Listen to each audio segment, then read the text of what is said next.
Thanks very much. Thanks very much, and good morning, and thanks for everybody for coming today. I know it's towards the end of a long few days for us. So what I wanted to do today was to allow us to take some time to think about something really exciting, something really innovative, an industry that's really creative. And I'm not necessarily talking about anything that's been on the show floor over the last few days. What I want to talk about is some of the secrets and the lessons we can learn from the dark world of cybercrime. How they operate, some of the tools they use, some of the tricks that we can learn from them, and how actually we can take some time to disrupt what is becoming one of the most interesting and exciting and creative and possibly scary and worrying phenomenon that's addressing all of us today. So as we think about all of the amazing advances we're making in cloud and mobility, and big data, and actually security is fast becoming one of those really key parts at each stage in that process. You know, if we look about the world, we've developed a wonderfully integrated and sophisticated set of processes and procedures. But the cybercriminals have been able to stay one step ahead of us at every single part of that adoption, every part of that journey. They've been able to create the most integrated, the most beautifully sophisticated, vertically integrated global network. And it's a global network that hides in plain sight. It's a shadowy network that possibly, were it an industry, would be worth conservatively around $130 billion annually. And it's an industry that perpetrates over 16 cybercrimes a second all around the world. It's an industry that can break into bank accounts and can expose national secrets and sell them to the highest bidder.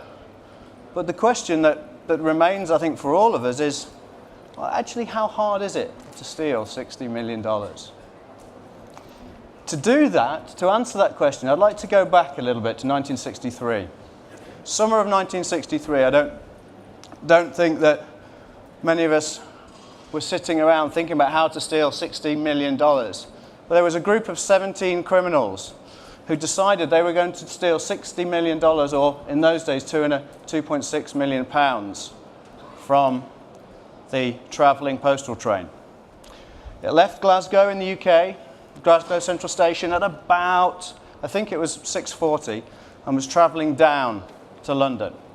On that train was the normal collection of 12 carriages, 72 staff, and one of those carriages was called the Special Packages Carriage.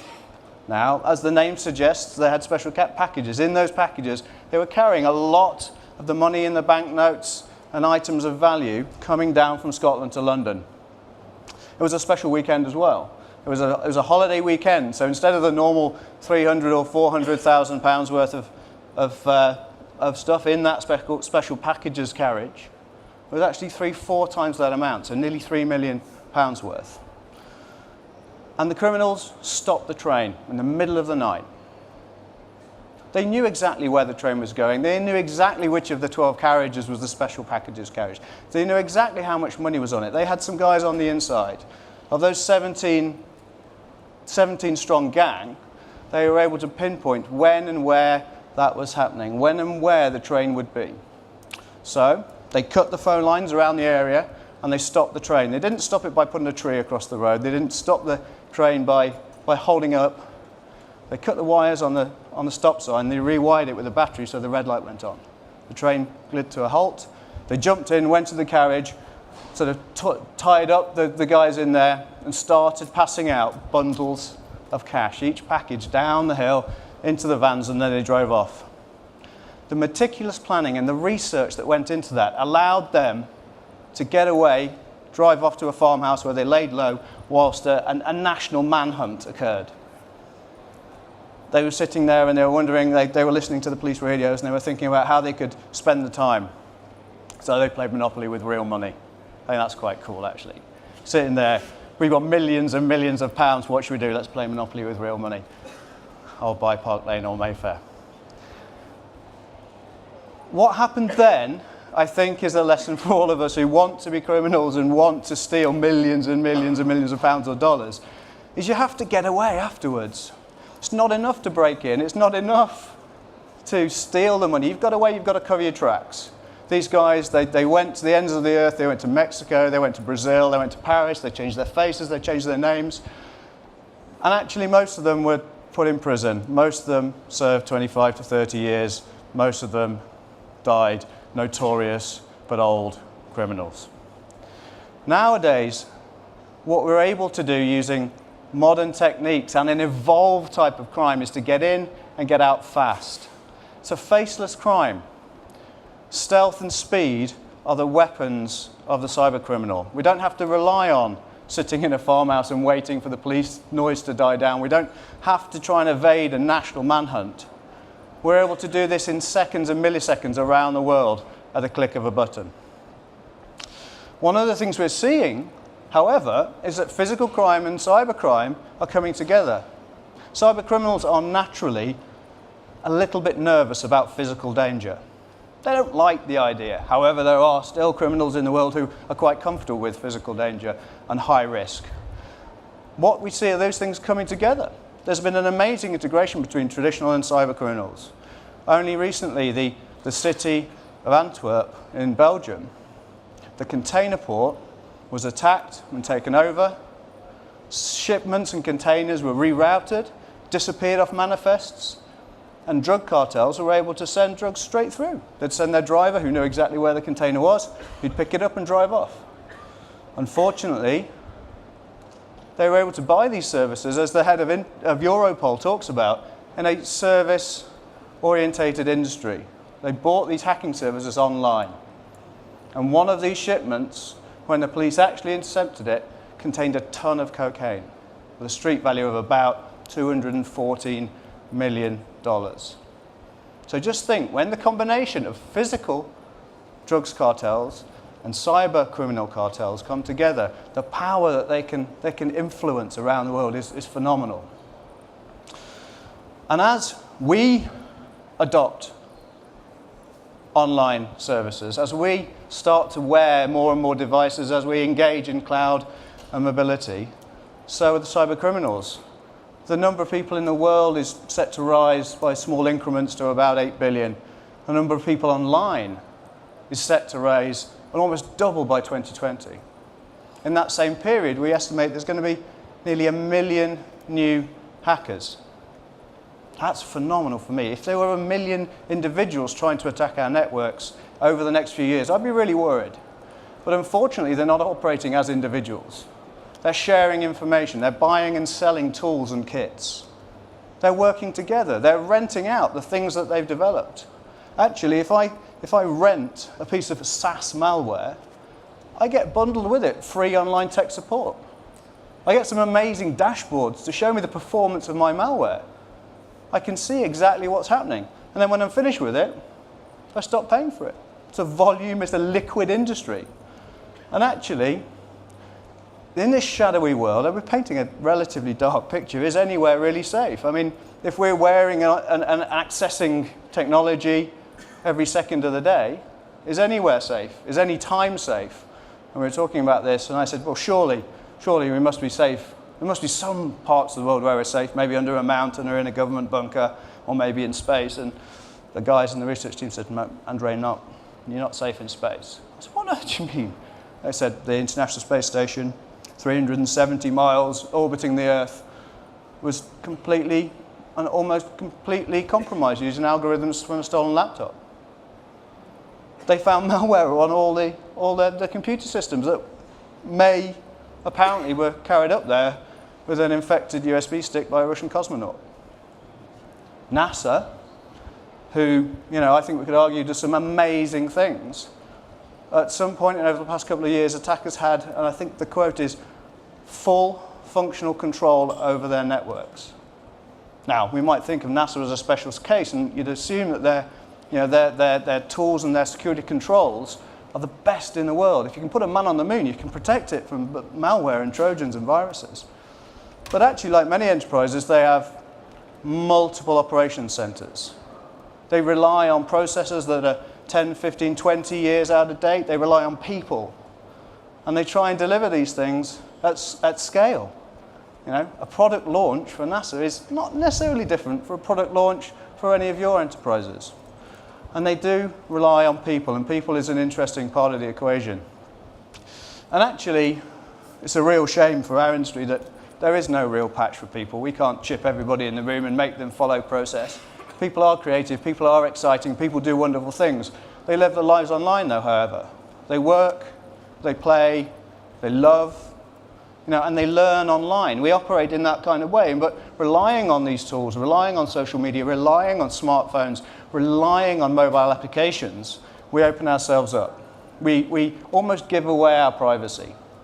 And I think we talked about it yesterday. It was mentioned, if you were watching some of the keynotes, that using HP Fortify, we've been able to scan over 2,300 mobile smartphone applications, and we found that 9 out of 10 of those smartphone applications had serious security flaws. It's not just a flashlight app accessing your personal contacts. I'm not sure why a flashlight should have to do that, but significant flaws all the way through the process. That means we, as a community, are failing consumers. We're giving them access to services without the appropriate controls in place. And that's something that we're able to work on. So that identity is out there. The identity is actually starting to become a commodity and has been for many years. I can go onto a website, I can click, I'd like to buy 2,000 identities. I'd like your mother's maiden name, I'd like credit card details, I'd like social security number, even your medical records. And I can buy all of that for less than $100. Actually, a US credit card detail is $3 and a European one is $30. So that's quite, probably tells you a little bit about relative affluence. However, you can buy and specify by location. And over the years, all of these passwords, all of this big data has come together. So now that we don't have to steal somebody's password, I can infer it using big data techniques to understand. And we've seen that 9 out of 10 LinkedIn passwords can be broken based on the historical data, the big data that criminals have collected. But what have we been doing? We've been building walls, we've been trying to protect the perimeter, we've been trying to understand how we stop people getting in. 80% of our budget is spent on building those perimeter controls, and we're failing every single time. The network barrier does not exist. As we move in and out of networks, in and out of different ways of working, that doesn't exist, and that's not helping us. We need to accept that criminals are inside our networks, that cybercrime, there is not a single organization that has not been attacked by cybercriminals. And the average cost in our recent research puts that at about $11.6 million per breach. About 122 successful attacks per week. And our response is getting so much worse. It's now taking us over a month to remediate against one of those breaches. It used to be 10 days, it used to be a couple of weeks. So as the cybercriminals are getting better, we're actually getting worse at responding to these things. And the attacks are more sophisticated, they're more targeted, they're using amazing insight and research that they get from us, but we're getting worse at delivering this stuff. So what does the modern day train robbery look like? Well, this is, and this is part of the story. So how do you steal $60 million today, not in 1960?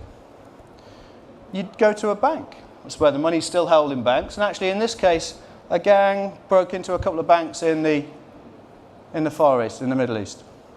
And what they did, they went into the credit card processing area. They took control of a very small number of prepaid debit card accounts. And they increased those account limits to an unlimited level. That's pretty cool. I'd quite like to do that myself. In fact, if anybody can help, I've got a card. We'd probably try that together later on. And then what they did, they sent those details around the world. 27 countries, hundreds of cashier gangs who walked literally with that information on the mag stripe from ATM to ATM to ATM, took the money out, put it in the pocket and walked away. They did this simultaneously around the world over a matter of minutes and seconds. One gang went to 2,000 ATMs in New York, just taking them out. In Japan, where the credit limits are much higher, they're taking $10,000 out at a time. That's quite shocking to me. So they hit 5,000 ATMs. They took a small number of credit card details, distributed them around the world. Now, luckily, the story doesn't end well for those cyber criminals. Because whilst they're able to distribute it around the world, they're able to deliver all of this information and walk away with the cash. They were so happy with themselves, they took photos, posted it on Facebook of them sitting in a car with piles of cash in between them. Go look on the internet, it's quite amusing. So that globally coordinated attack that netted nearly upwards of $45, $60 million, allowing people to walk away with cash in their pockets. Actually, the damage wasn't done at the ATM. The damage wasn't done when they took the cash out. The damage was done at the banking system. You don't steal the money anymore, you steal the means of getting the money. Criminal stupidity will always allow some people to be caught out. However, it's the means of getting the money. So what I'd like to do is unpick a little bit how we go about stealing the money, how criminals go about getting into our networks and into our environments. And we call it a cyber kill chain. It's a very well understood and standard 5-step process, but what we've been doing is trying to understand exactly each step of that process and how to disrupt that process. And that process, as everything, starts with research. In the same way the train robbers started with research, in the same way the ATM guys started with research, they are able to take relevant personal identity. The majority of all cybercrimes use valid credentials, take that identity and force themselves into the network. Now these guys operate as teams. So if I'm specialized in understanding your identity or my identity, and I can steal that and hand that over to the next team who's specialized at getting into the environment. Once they're in their environment, they take their time. They go around and discover where their assets lie. And in the case of the ATM guys, it was a handful of prepaid credit card details or debit card details.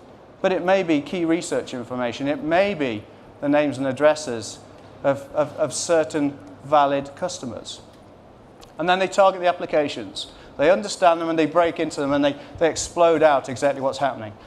And 80% of all attacks happen at the application layer, not at the OS, not within the server environment, at the application layer. And the majority of the time it takes us 243 days to detect when somebody has got this far in the kill chain. 243 days. Somebody told me the internet's only 6,000 days old. 243 days. People have free rein to wander around our systems and our environment. And then they capture that information, they may change it, and they send it out. And actually, we're often the last people to learn what happened. Actually, it's third parties. Over 90% of breaches are notified by somebody else. It might be on the news, you might find about it on Twitter, it might be one of your suppliers, or it might be law enforcement. They'll tell you, by the way, Andrzej, I think you've just lost several million credit card records. You might want to look at that. And then you go back through the chain. But what we're trying to do, and what we're working on, is disrupting every single step of that chain. And the key to disrupting it is understanding exactly what's happening. It's listening to these guys, understanding how they talk, how they share information, how they develop their code, and how they share that code between them. At HP, we've got over 3,000 security researchers. We bounty them, internally and externally, on finding those zero-day malware things. We've given out over $8 million to these guys, and we're able to find these basic security flaws before the criminals do. They are as relentless and dynamic as it's possible to be, and we need to turn the tables and do exactly that ourselves. So we're able to try and protect the research, protect our identities, understand what's being sold where, change awareness within organizations. We're able to build much better and stronger infiltration disruption. So the next generation of HP's tipping point systems allow us to do that. And then once people are inside, we're able to correlate events. We're able to track anomalous behavior. You shouldn't be able to access a handful of credit card details and change them all at the same time. That's not normal behavior for anybody in an enterprise. So we're able to do that, and we use some great tools and techniques, and we use some of the fundamental technologies built around ArcSight and IDLE to do that. And actually, once we're able to protect that information, understand what's happening, reduce that 240 days to a couple of milliseconds, we're able to then catch them before they can get out. So it doesn't become just a reactive thing when they take the information out. Actually, we're able to stop them at the gates on the way out, or if they go out, we know that much sooner, and we're not the last people to understand or know about it. So for us, the innovation is around real-time visibility. We see 23 billion events a month. We've got 8 global operations centers, and we protect some of the most attacked networks in the world. And I just want to pause there for a minute and give you a new level insight that's something we're very proud of. Something really cool. It brings together all of HP, and it's something that was born in HP Labs and is now that we're delivering and working with on our customers. It's called Threat Central, so if we could just play the video, please. The going was good. 2 bank heists in a row, done exactly the same way, and the second bank still doesn't know what hit them. 45 million is sweet, but it's even more fun watching them make the same mistake over and over again. They take the information about how we got in and what data we're after and seal it away. They don't like to share that information with other organizations. Perfect. We'll just keep pounding away. But now, HP, we see you're creating a new platform where enterprises are sharing knowledge about us, our tactics, how we got in, who we are. Which means you're starting to figure us out. So we've built a platform that allows organizations to share intelligence securely, confidentially, and in real time. It gives you and us a single dashboard around security threats and understand what's happening at a global and local level. It's something our analysts use, it's something our clients use. And it's allowing us to really close the gap against those cyber criminals. We're able to understand that kill chain. We're able to work on every step of the way. Our research and our teams and our products allow us to disrupt the adversary using everything at our disposal. It's not something you have to do on your own.